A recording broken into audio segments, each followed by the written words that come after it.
Good morning class. मैं जो है आज आपके सामने जो है फिज़िक्स का 12th क्लास का पार्ट 3 लेकर आया हूँ। जैसे कि मैंने पार्ट 2 में इसके पहले मैंने जहाँ तक पढ़ाया था उसी के आगे मैंने बताया था आप लोग को कुछ डेरिवेशन करवाने हैं। तो आज मैं उस डेरिवेशन को आप लोग के सामने प्रस्तुत कर रहा हूँ। देखिए कि यहाँ पे जो है अभी मैं आप लोग को जो पढ़ाने जा रहा हूँ वो किसी बिंदु आवेश के कारण वैद्युत क्षेत्र की तीव्रता, ठीक है, ये मैं बता देता हूँ। देन इसके पश्चात जो है मैं जो है 2 डेरिवेशन आप लोग को बताऊँगा। इससे वहाँ पे इस डेरिवेशन की ज़रूरत पड़ेगी जो यहाँ पे फॉर्मूला निकल के आएगा। तो सबसे पहले मैं इसको आप लोग को बता देता हूँ, ठीक है। इसको इंग्लिश में बोलते हैं इंसेंट्री of electric field due to a point charge, ठीक है। देखिए मैंने आप डायग्राम बनाया हुआ है, मैं बता रहा हूँ इसमें इसका स्टेटमेंट जो भी है कर रहा हूँ, इसको आप लोग बहुत ध्यान से समझिएगा। मैंने माना कि प्लस क्यू कूलाम का आवेश, ठीक है, किसी ऐसे माध्यम में, ठीक, बिंदु ओ पर रखा है, ये हम मान लेते हैं ओ। माना प्लस क्यू आवेश का कूलाम का आवेश किसी ऐसे माध्यम में बिंदु ओ पर स्थित है जिसका परावैद्युतांक के है। परावैद्युतांक जब मैं कूलाम का नियम बता रहा था तो मैंने बता दिया था के बारे में टोटली। परावैद्युतांक के है आवेश प्लस क्यू द्वारा उत्पन्न वैद्युत क्षेत्र में, ठीक है, बिंदु ओ से आर मीटर की दूरी पर एक बिंदु पी है, ये मान लेते हैं ओ से आर मीटर की दूरी पर एक बिंदु पी है, ठीक, जिस पर वैद्युत क्षेत्र की तीव्रता ज्ञात करनी है। हमें इस बिंदु पर वैद्युत क्षेत्र की तीव्रता ज्ञात करनी है। इसके लिए मैंने माना कि बिंदु पी पर एक धन परीक्षण आवेश प्लस क्यू नॉट है या क्यू जीरो इसको बोलते हैं, ठीक है, स्थित है। तो कूलाम के नियम के अनुसार, ठीक है, कूलाम के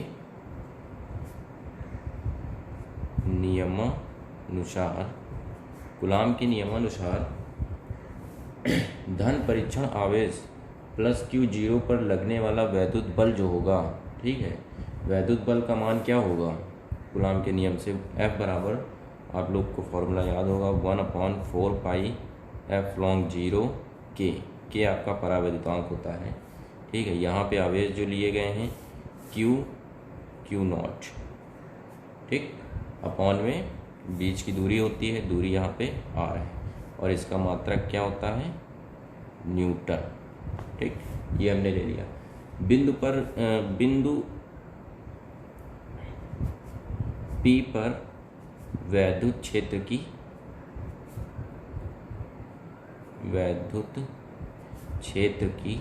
तीव्रता, बिंदु पी पर वैद्युत क्षेत्र की तीव्रता क्या होगी? वैद्युत क्षेत्र की तीव्रता का फॉर्मूला मैंने आप लोग को बताया था, नोट्स जो इसके पहले मैंने बताया टॉपिक, E बराबर F अपॉन क्यू नॉट। क्योंकि हम लोग बिंदु पी पर वैद्युत क्षेत्र की तीव्रता निकालें तो बिंदु पी पर जो आवेश है क्यू नॉट है, तो इसलिए हमने यहाँ पे क्यू नॉट लिया, ठीक है। अब यहाँ पे F की वैल्यू अगर हम रख दें, F की वैल्यू ये है, ठीक है, इसको मैं पुट कर रहा हूँ तो 1/, देखिए ये आ जाएगा 4 पाई एफ लॉन्ग जीरो के, ये क्यू जीरो नीचे था तो इसको मैं ऐसे लिख लेता हूँ, इंटू यहाँ पे देखिए Q not upon are square, ठीक। अब देखिए यहाँ पे क्यू जीरो से क्यू जीरो कैंसिल हो जाएगा तो ई बराबर क्या निकल के आएगा? ई बराबर जो निकल के आएगा, ई बराबर आपका आ जाएगा 1/4 pi epsilon zero q upon are square, और ई का मात्रक क्या होगा? न्यूटन प्रति कूलॉम, ठीक है, न्यूटन प्रति कूलॉम, ये हो गया। अब अगर हम लोग मान लेते हैं यहाँ पे, अगर हम वायु मान लीजिए कि निर्वात की बात करें, निर्वात का मतलब होता है वायु, ठीक है। निर्वात में हम मान लेते हैं के की वैल्यू क्या है? 1 है। अगर के की वैल्यू 1 है, ठीक है, तो हमारा ये फॉर्मूला क्या हो जाएगा? ई बराबर 1/4 पाई एप्सिलॉन जीरो, के की वैल्यू 1 हो जाएगी तो यह आ जाएगा Q upon are square, newton प्रति कूलॉम। तो ये फॉर्मूला आप लोग का जनरेट हो गया है, ठीक है, और ये डेरिवेशन भी आप लोग का कंप्लीट हो चुका है। और 1/4 पे एप्सिलॉन जीरो की वैल्यू आप लोग को मालूम होगी, मैंने पहले बता रखी है, 9.0 × 10⁹ न्यूटन मीटर स्क्वायर प्रति कूलॉम स्क्वायर, ठीक है। तो ये जो फार्मूला आपका आ गया है किसी बिंदु आवेश के कारण वैद्युत क्षेत्र की तीव्रता कहा गया है। तो आप लोग इसको हेडिंग डालिएगा और इस यहाँ पे जो मैंने स्टेटमेंट बताया था वो आप लोग नोट कर लीजिए, ठीक है। और उसके बाद इस डेरिवेशन को कंप्लीट कर लीजिएगा। यही आपका नोट्स भी है, इसको मैंने यहाँ पे क्लियर एकदम बता दिया है। अब हम लोग अपने नेक्स्ट टॉपिक पर आते हैं। जो हमारा नेक्स्ट टॉपिक है, जो आज हमें 2 मेन डेरिवेशन कंप्लीट करने हैं, मैं उनको करके आप लोग को बताता हूँ, ठीक है। देखिए हमारा जो अगला टॉपिक है वो अगला टॉपिक है वैद्युत द्विध्रुव के कारण उत्पन्न वैद्युत क्षेत्र की तीव्रता, ठीक है। हम लोग इसका डेरिवेशन करेंगे। तो इसमें हमारे 2 डेरिवेशन होते हैं। पहला डेरिवेशन इसमें होगा, इसमें जो है 2 कंडीशन होती है, एक होती है अक्षीय स्थिति और एक होती है निरक्षीय स्थिति, ठीक है। तो पहला डेरिवेशन हम लोग करेंगे अक्षीय स्थिति पर, मतलब कि हम लोग वैद्युत द्विध्रुव की अक्षीय स्थिति में किसी बिंदु पर वैद्युत क्षेत्र की तीव्रता ज्ञात करेंगे, ठीक है। तो हम लोग पहला डेरिवेशन करने जा रहे हैं। तो आप लोग की पहली हेडिंग ये रहेगी, वैद्युत द्विध्रुव की अक्षीय स्थिति में किसी बिंदु पर वैद्युत क्षेत्र की तीव्रता। इस अक्षीय स्थिति को हम लोग इंग्लिश में बोलते हैं इंड ऑन पोजीशन, ठीक है। तो आइए हम लोग देखते हैं इसका डेरिवेशन। मैं पहले इसका डायग्राम बनाता हूँ, ठीक है। देखिए मान लीजिए कि जैसे कि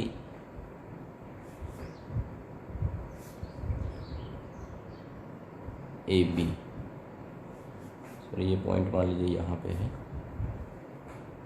ये ठीक, ये पॉइंट नहीं है। तो माना ए बी वैद्युत द्विध्रुव ऐसे माध्यम में स्थित है, ठीक है। देखिए मैं पहले इसका डायग्राम पूरा बना देता हूँ, फिर उसके बाद आप लोग को समझाता हूँ तो समझ में आएगा अच्छे से। देखिए अब मैंने डायग्राम बना दिया, अब मैं इसको स्टार्टिंग से आप लोग को समझा देता हूँ, ठीक है। एक वैद्युत द्विध्रुव है ए बी, ठीक, किसी ऐसे माध्यम में स्थित है जिसका परावैद्युतांक मान लीजिए के है, ठीक है। वैद्युत द्विध्रुव -q तथा +q कूलाम के आवेशों से बना है, जिसके बीच अल्प दूरी 12 मीटर है। इन दोनों के बीच की अल्प दूरी 12 मीटर है। वैद्युत द्विध्रुव के मध्य में एक बिंदु O है, ठीक है। O से r मीटर की दूरी पर इसकी अक्षीय स्थिति में एक बिंदु P है, जिस पर हमें वैद्युत क्षेत्र की तीव्रता ज्ञात करनी है। ये इसका स्टेटमेंट हो गया। अब देखिए आगे, अब मान लीजिए कि ये जितना स्टेटमेंट मैंने बोला है ये आप लोग को नोट करना पड़ेगा, ठीक है। माना कि वैद्युत द्विध्रुव के आवेशों +q व -q के कारण बिंदु P पर वैद्युत क्षेत्र की तीव्रताएं जो हैं क्रमशः E1 और E2, क्योंकि 2 आवेश हैं तो 2 तीव्रता होंगी। तो एक है आपकी E1 और एक है आपकी E2। बिंदु P की आवेश Q से दूरी जो होगी, बिंदु P की आवेश +q की दूरी क्या होगी, देखिए यहाँ से लेके यहाँ तक दूरी आपकी r है और इतनी l है। तो ये जो डिस्टेंस होगी ये होगी r - l, ठीक। ये यहाँ से लेके यहाँ तक डिस्टेंस हो गई, ठीक है। फिर उसके बाद आवेश -q से अगर हम जोड़ें यहाँ से, देखिए इतनी यहाँ से लेके यहाँ तक तो आ रही है और ये एक्स्ट्रा कितनी बढ़ रही है l। तो मतलब यहाँ से लेके यहाँ तक की टोटल डिस्टेंस आपकी जो हो जाएगी वो हो जाएगी r + l, ठीक है। इतना आप लोग को समझ में आ गया होगा। तो अब यहाँ पे अगर हम वैद्युत क्षेत्र की तीव्रता E1 और E2 दोनों निकालें, तो जैसा कि अभी हमने डेरिवेशन यहाँ पे निकाला था कि वैद्युत क्षेत्र की हमने तीव्रता निकाली दिखाई थी, तो फॉर्मूला ये होता है, ठीक है। ये फॉर्मूला आता है E = 1.45 के Q/r²। अब r यहाँ पे एक बार जैसे कि हम लोग +q पर निकालेंगे तो r हमारा ये यूज होगा r - l। अगर -q पर निकालेंगे तो -q यहाँ है तो r की जगह पे r + l यूज होगा, बाकी सारा वही रहेगा। तो यहाँ पे देखिए हमारी 2 तीव्रता निकलेंगी। एक मान लीजिए E1 अगर हम निकालते हैं, ठीक है, E1 हम निकाल रहे हैं तो 1/, इसी फॉर्मूले के भी आप पे 4πε0 k, ठीक है, Q/r - l हो जाएगी। ये डिस्टेंस हमने ली यहाँ से, ये इसमें भी देखिए r के ऊपर स्क्वायर था क्योंकि यहाँ पे त्रिज्या कितनी है, इतनी r - l है। तो ये हो गया। ये हमारा है मान लीजिए B से लेके P दिशा में हम लोग इसको निकाल रहे हैं, ठीक है, दिशा में। इतना आप समझिए।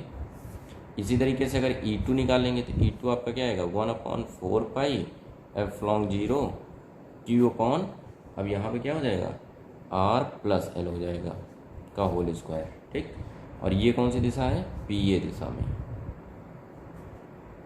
ये हो गया। अब देखिए, अब यहाँ पे सुनिए, मैं स्टेटमेंट एक बोल रहा हूँ, तीव्रताएं ये जो हैं E1 और E2 एक ही रेखा के अनुदिश हैं और विपरीत दिशाओं में है। मतलब कि ये देखिए, तीव्रता जो E1 और E2 हैं ये एक ही रेखा में है, ठीक है, और एक दूसरे के क्या हैं, विपरीत दिशाओं में है। तो इससे हम लोग को ये पता चलता है कि बिंदु P पर जो परिणामी तीव्रता होगी, मतलब इन दोनों का जो एक परिणामी तीव्रता होगी, इनके अंतर के बराबर होगी। किसके, E2 और E1 के अंतर के बराबर होगी। ठीक है, तो हम लोग मान लेते हैं जो बिंदु P पर परिणामी तीव्रता है उसको E सपोज कर लेते हैं, तो वह जो E होगी इन दोनों के अंतर के बराबर होगी। ठीक है, क्योंकि यहाँ पे E1 जो है, यहाँ पे ऐसे दिखा दीजिए, E1 ग्रेटर देन क्या है, E2 है। ठीक है, E1 बड़ा है और E2 छोटा है, तो मतलब बड़े वाले में से छोटा वाला ही हम लोग घटाएंगे। तो यहाँ पे जो परिणामी तीव्रता होगी, परिणामी तीव्रता जो होगी वो हम लोग की क्या होगी, E बराबर E1 माइनस E2। ठीक, अब हम लोग को क्या करना है आगे, E1 की वैल्यू रखेंगे, E2 की वैल्यू रखेंगे, दोनों को माइनस करेंगे, और माइनस करने के बाद क्या रिलेशन आएगा वो हम लोग देखते हैं। ठीक है, इतना तो समझ में आ गया होगा। E1 माइनस E2 क्यों कर रहे हैं इसका भी रीज़न हमने दे दिया है, इसको आप लोग बहुत ध्यान से समझ लीजिएगा। आइए आगे देखते हैं। अब जैसे कि हमें माइनस करना है, तो E1 की वैल्यू हम रख रहे हैं, E1 की वैल्यू हम लोग ने निकाली है 1/4 एफ लॉन्ग 0 के Q upon R minus L का होल स्क्वायर, माइनस E2 की वैल्यू है 1/4 एफ लॉन्ग 0 के Q upon R plus L का होल स्क्वायर। ठीक, अब इसको हमें कैलकुलेट करना है। तो यहाँ पे देखिए कैलकुलेशन में हमें कॉमन क्या मिल रहा है, हमें ये कॉमन मिल रहा है 1/4 एफ लॉन्ग 0 के, और साथ में हमें Q भी कॉमन मिल रहा है, तो Q हमने ले लिया, तो अंदर क्या बचेगा 1/R माइनस L का होल स्क्वायर, सॉरी हाँ 1/R प्लस L का होल स्क्वायर, ये हमें कॉमन मिलके ये अंदर बचा। अब इसको हमें कैलकुलेट करना है, तो इसको हम लोग कैसे कैलकुलेट करेंगे, LCM ले लेंगे। ठीक है, तो देखिए कैसे लेते हैं, E बराबर Q अपॉन 4 एफ लॉन्ग 0 के, यहाँ पे नीचे क्या आ जाएगा, ये आ जाएगा R माइनस L और R प्लस L, ये दोनों के ऊपर स्क्वायर था, ये इधर चला गया, R प्लस L का होल स्क्वायर, और ये R माइनस L का होल स्क्वायर। अब देखिए यहाँ पे और मैं क्या कर सकता हूँ, Q अपॉन 4 एफ लॉन्ग 0 के, इसके ऊपर भी स्क्वायर, इसके ऊपर भी, तो इन टोटलों को मैं एक बना सकता हूँ, R minus L R plus L, हमने ये ब्रैकेट लगाया, टोटल स्क्वायर ये कर दिया। अब ऊपर देखिए हमें क्या करना है, यहाँ पे A प्लस बी का होल स्क्वायर ओपन करेंगे, यहाँ पे A माइनस बी का होल स्क्वायर ओपन करेंगे, तो देखिए R square L square plus 2LR, ये हो गया। यहाँ पे देखिए R square plus L square minus 2LR, ठीक, माइनस वाले माइनस आ जाएगा। अब देखिए क्या करते हैं, अगला स्टेप जो होगा हमारा Q अपॉन 4 एफ लॉन्ग 0 के, ये R square plus L square plus 2LR, अब ये ब्रैकेट ओपन होगा, माइनस अंदर जाएगा, निशान अपोजिट हो जाएंगे, तो ये R square minus L square plus 2LR। अब देखिए नीचे देखिए A minus B A plus B, तो इसको हम लोग ये लिख सकते हैं, sorry R square minus L square का होल स्क्वायर, ये जो था ये आ जाएगा।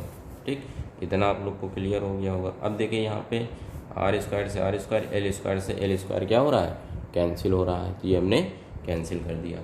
अब बच क्या रहा है हमारे पास, इसको नोट कर लेते हैं, E बराबर Q अपॉन 4 एफ लॉन्ग 0 के, यहाँ पे बचा 2LR, तो ये क्या हो जाएगा 4LR। ठीक, और अपान में आपका यही रहा R स्क्वायर L स्क्वायर का होल स्क्वायर। इतना क्लियर हो चुका होगा। अब देखिए यहाँ पे थोड़ा सा दिमाग लगाइए, इसको मैं क्या कर सकता हूँ, Q अपॉन 4 एफ लॉन्ग 0 के, इस 4 को मैं ये लिख सकता हूँ 2 इंटू 2, ठीक है, इसको मैं ये लिख सकता हूँ 2 इंटू 2LR। मान लीजिए हमने ये लिख दिया, एक स्टेप यहाँ पे और बढ़ गया है। देखिए इधर मैं आपको बता देता हूँ, इस Q को मैं इसके साथ लिख लेता हूँ, यहाँ पे ले आता हूँ मान लीजिए, तो E बराबर ये बचेगा ऐसे, ये मान लीजिए अभी मैं यहाँ 1 रख रहा हूँ, 4πε0K है, इस Q को मैं इधर ले आता हूँ, तो ये हमारा ऐसे हो जाएगा 2 इंटू 2QL, ये 2QL, और R को मैं अलग लिख लेता हूँ बाहर ऐसे, और नीचे हमारा ये रहा। ये मैंने इसलिए बनाया है क्योंकि ये हमारा फॉर्मूला एक बन रहा है। कौन सा फॉर्मूला बन रहा है?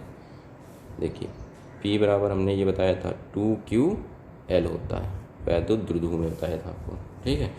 तो यहाँ से देखिए वैद्युत द्विध्रुव का आघूर्ण यही तो होता है P बराबर 2QL, तो इसकी जगह पे मैं क्या यूज कर सकता हूँ 1/4πε0K, यहाँ पे 2QL की जगह पे P हो गया, और R अपॉन में R² माइनस L² का होल स्क्वायर, इतना आ गया। इतना सबको समझ में आ रहा होगा। अब देखिए यहाँ पे अब हम लोग क्या लगाने वाले हैं, मान लीजिए यदि L का मान R की अपेक्षा बहुत कम हो, ठीक है, L यहाँ पे R की अपेक्षा बहुत कम है, तो मतलब कि L जो है बहुत ही छोटा है, किससे छोटा है? R से। तो यहाँ पे हम लोग जो है L की वैल्यू को क्या मान लेंगे? 0 नगण्य मान लेंगे। L हमारा क्या है? 0 है एक तरीके से। L की वैल्यू क्योंकि बहुत ही छोटा है इसलिए इसको हम लोग नगण्य कह देंगे, ठीक है, 0 मान लेंगे।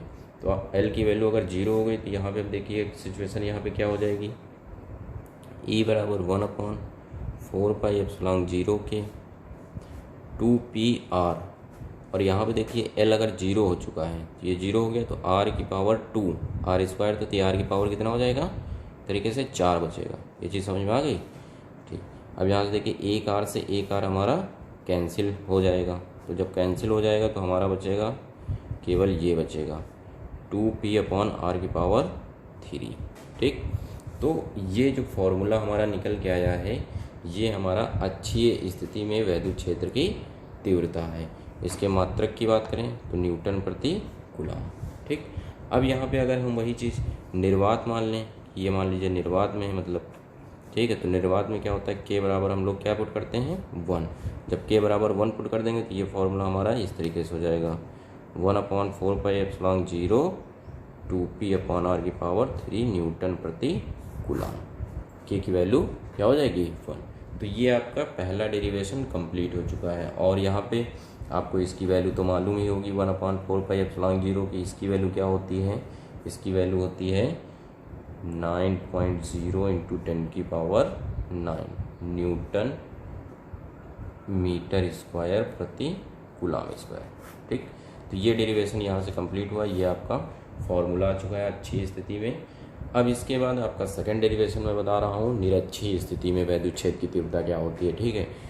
इसको आप 1-2 बार प्रैक्टिस कर लीजिएगा और नोट कर लीजिएगा, फिगर कर लीजिएगा, ठीक है। आइए हम लोग देखते हैं दूसरा टॉपिक क्या है हम लोग का। देखिए हमारा जो अगला टॉपिक है वैद्युत द्विध्रुव की निरक्षीय रेखा पर स्थित बिंदु पर वैद्युत क्षेत्र की तीव्रता। अब हम लोग इस टॉपिक के बारे में डिस्कस करेंगे, तो आइए हम लोग देखते हैं इसका फिगर क्या है। मैं फिगर बना देता हूँ। जैसा कि हमने यहाँ पे आप लोग के सामने ये फिगर बना दिया है। अब आइए समझते हैं। देखिए यहाँ पे वहाँ पे हम लोग अच्छी स्थिति में पढ़ रहे थे, ये निरक्षीय स्थिति में है, ठीक है। मतलब कि यहाँ पे जिस बिंदु पर हमें वैद्युत क्षेत्र की तीव्रता निकालनी होगी वह अक्ष पर नहीं है, ठीक है, निरक्षीय स्थिति पर है। तो जैसे कि मैं स्टेटमेंट बोल रहा हूँ, आप लोग सुनिएगा।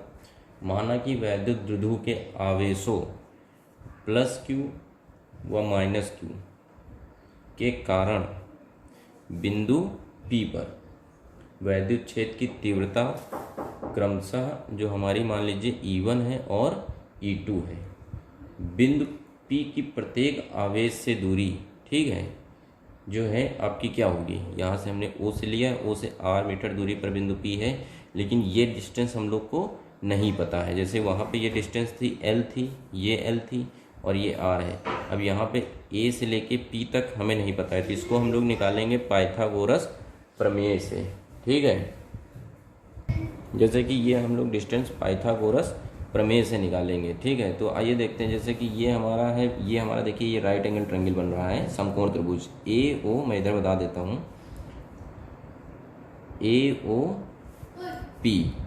अब यहाँ पे हमको कर्ण निकालना है, हाइपोटेन्यूज निकालना है, तो प्रमेय आपकी ऐसे बनेगी, ए पी का स्क्वायर इक्वल टू ए ओ का स्क्वायर प्लस ओ पी का स्क्वायर। तो यहाँ से हमारी ये डिस्टेंस एल स्क्वायर है और ये है आर स्क्वायर। ठीक, और इधर आपकी ये जो है स्क्वायर था, स्क्वायर हटाएंगे तो इधर आपका क्या लग जाएगा, रूट लग जाएगा। तो मतलब कि ये आ गई डिस्टेंस। ये डिस्टेंस नहीं मालूम थी, हम लोग को पता चल गया है, क्या है, L square plus are square. जो हमारी ए पी होगी वही हमारी बी पी होगी, क्योंकि ए पी जो है बी पी के इक्वल होगी। ठीक, तो ये वाली डिस्टेंस भी आपकी L square plus are square ही रहेगी। ठीक है, तो अब आइए इसके आगे हम लोग देखते हैं। अब यहाँ पे वैद्युत क्षेत्र की तीव्रता, जैसे वहाँ पे 2 निकाले थे, E1 E2, वैसे यहाँ पे क्या होगी, वैद्युत क्षेत्र की तीव्रता E1 बराबर, फॉर्मूला तो वही रहेगा, 1/4 पाई एप्सिलॉन 0 K। ठीक, Q अपॉन आर स्क्वायर होता है, तो आर की जगह पे देखिए ये क्या है, under root L square plus are square, square होता है, ये हो गया। अब स्क्वायर से ये रूट क्या हो जाएगा, कैंसिल भी यहाँ पे हो जाएगा। सिमिलर जो हम लोग ने अभी डेरिवेशन किया है उसी की तरीके से यहाँ पे भी वैद्युत क्षेत्र की तीव्रता का फॉर्मूला लग रहा है। Q अपॉन यहाँ पे अब आपका रिजल्ट ये आया, L square plus are square. ठीक, तो ये आपका E1 आ गया एक इक्वेशन। इसी तरीके से अगर हम लोग E2 निकालते हैं तो E2 भी हमारा इसी तरीके से क्या आ जाएगा, इधर मैं बता रहा हूँ, तो E2 आ जाएगा 1/4 पाई एप्सिलॉन 0 K। यहाँ पे मैं डायरेक्टली रूट में नहीं, डायरेक्ट ये लिख देता हूँ, Q upon are square plus L square. यहाँ पे भी प्लस में आए क्योंकि इधर की भी डिस्टेंस वही है और ये भी डिस्टेंस वही है। ये जो हमने निकाला है, ये हमने निकाला है बी से पी दिशा में। ठीक है, अब ये वाली जो हमने निकाली ये पी ए दिशा में निकाली है। ठीक, अब जैसे यहाँ पे भी परिणामी वैद्युत क्षेत्र की तीव्रता क्या होगी, तो यहाँ पे देखिए, यहाँ पे थोड़ा सा कंडीशन बढ़ जाती है। ये मान लीजिए कि आपका एंगल थीटा था, ठीक है, तो ये एंगल भी आपका थीटा हो चुका है। ठीक है, अब यहाँ पे हमें घटक विभाजित करने पड़ेंगे।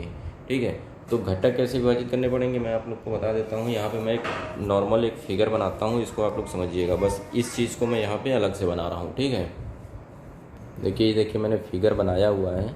अब यहाँ से समझते हैं। देखिए, जैसे कि यहाँ से ये स्पष्ट है कि E1 व E2 के मान परस्पर बराबर हैं। ठीक है, E1 व E2 के जो है मान बराबर हैं। कहाँ से बराबर है, ये देखिए E1 की वैल्यू हमने निकाली और E2 की निकाली, ये तो बराबर है, तो क्लियर हो चुका है। ठीक है, परंतु दिशाएं इनकी अलग अलग हैं। ठीक, क्योंकि इसकी डायरेक्शन अलग है, इसकी डायरेक्शन अलग है, E1 की अलग है, E2 की अलग है। E1 व E2 को AB के लंबवत व समांतर 2 घटकों में वियोजित करने पर, ठीक है, अगर हमने इनको 2 समांतर घटकों में, लंबवत और समांतर घटकों में हमने देखिए विभाजित किया है। ये देखिए ये हमारा क्या है, समांतर। ठीक है, AB के लंबवत घटक जो होंगे हमारे E1 साइन थीटा और E2 साइन थीटा। ठीक है, ये देखिए लंबवत घटक जो है ये E है, ये E आपका ये है, E के ये लंबवत है और ये लंबवत है, तो ये दोनों एक दूसरे के क्या है, लंबवत हैं। तो E1 sine theta E2 sine theta परस्पर ये क्या हो जाएंगे, निरस्त हो जाएंगे, मतलब ये कट जाएंगे। ठीक है, तो इनसे हमें कोई मतलब ही नहीं, क्योंकि ये इक्वल भी हैं और एक दूसरे के लंबवत भी हैं, तो ये हमारे कैंसिल हो जाएंगे। यहाँ से तो कोई रिजल्ट नहीं मिलने वाला। फिर इसके आगे बढ़ते हैं। जबकि AB के समांतर घटक हमारे क्या हैं, जो AB के समांतर घटक हैं वह E1 cos थीटा और E2 cos थीटा हैं, और यह एक ही दिशा में है। इस कारण ये क्या हो जाएंगे, जुड़ जाएंगे। ठीक है, और जुड़ जाएंगे तो यहाँ पे बिंदु P पर वैद्युत क्षेत्र की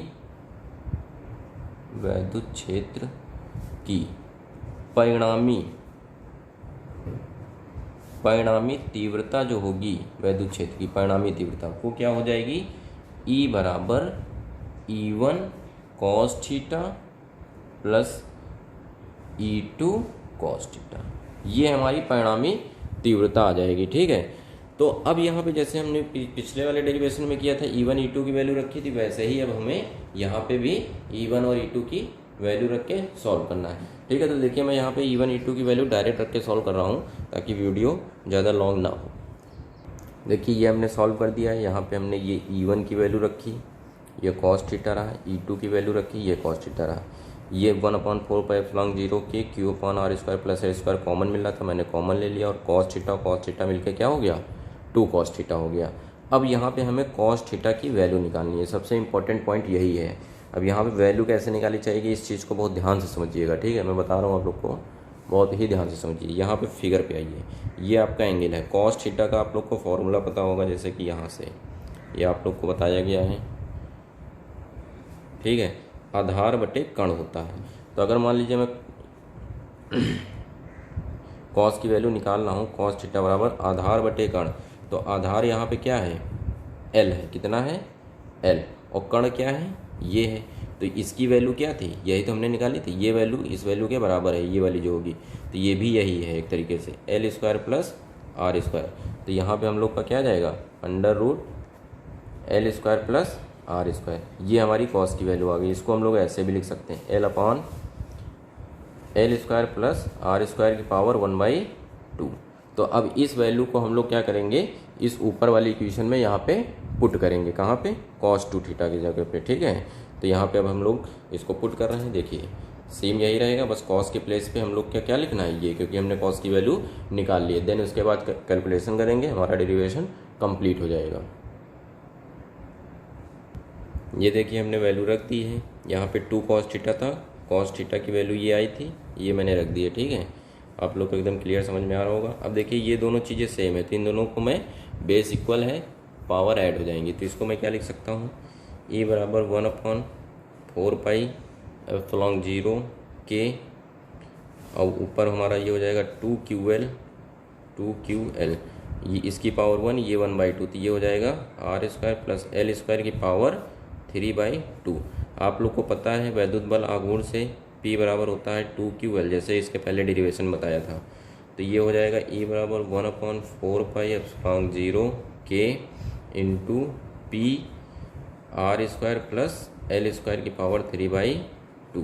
और यहाँ पे भी हमारे पास वही कंडीशन रहेगी, क्या रहेगी, यदि L का मान R की अपेक्षा बहुत कम हो, तो मतलब कि L यहाँ पे बहुत ही छोटा है R से, तो L की वैल्यू हम लोग को क्या रखनी पड़ेगी, 0। तो देखिए हम लोग डेरिवेशन हमारा इस तरीके से होगा, 1/4πε0 के P/L अगर 0 हो जाता है तो R की पावर ये बचता है, r² की पावर 3/2 ऐसे आया, क्योंकि ये 0 के पावर रहेगी। इस 2 से ये 2 कैंसिल हो जाएगा। जब कैंसिल हो जाएगा तो क्या बचेगा, 1/4πε0 के P/R की पावर 3। ठीक, तो ये हम लोग का यहाँ पे डेरिवेशन आ गया है। न्यूटन प्रति कूलम इसकी यूनिट होती है। तो यहाँ से हमें वैद्युत क्षेत्र की तीव्रता मिल गई है निरक्षीय स्थिति में। अगर हम लोग मान लें निर्वात है अथवा वायु है, ठीक है, तो उस कंडीशन में K की वैल्यू हम लोग क्या रखते हैं, 1। तब हम लोग के पास क्या रिजल्ट मिलेगा, 1/4πε0 K की वैल्यू 1 हो जाएगी, तो P/R³ न्यूटन प्रति कूलम। ये हमारा डेरिवेशन आ गया है। ठीक है, तो ये हमारा दोनों डेरिवेशन आज कंप्लीट हो गए हैं, और 1/4πε0 की वैल्यू आप लोग को मालूम ही है। ठीक है, तो ये चैप्टर भी यहीं से आपका फिनिश होता है। अब इसके बाद हम लोग नया चैप्टर 2 चालू करेंगे। ठीक है, और आप लोग को इसका नोट्स मैं प्रोवाइड कर देता हूँ। वैसे नोट्स ये भी है, आप इसको एकदम सेम टू सेम नोट कर सकते हैं, कोई दिक्कत नहीं है। बाकी मैं दे रहा हूँ, ठीक है, उसको देख लीजिएगा।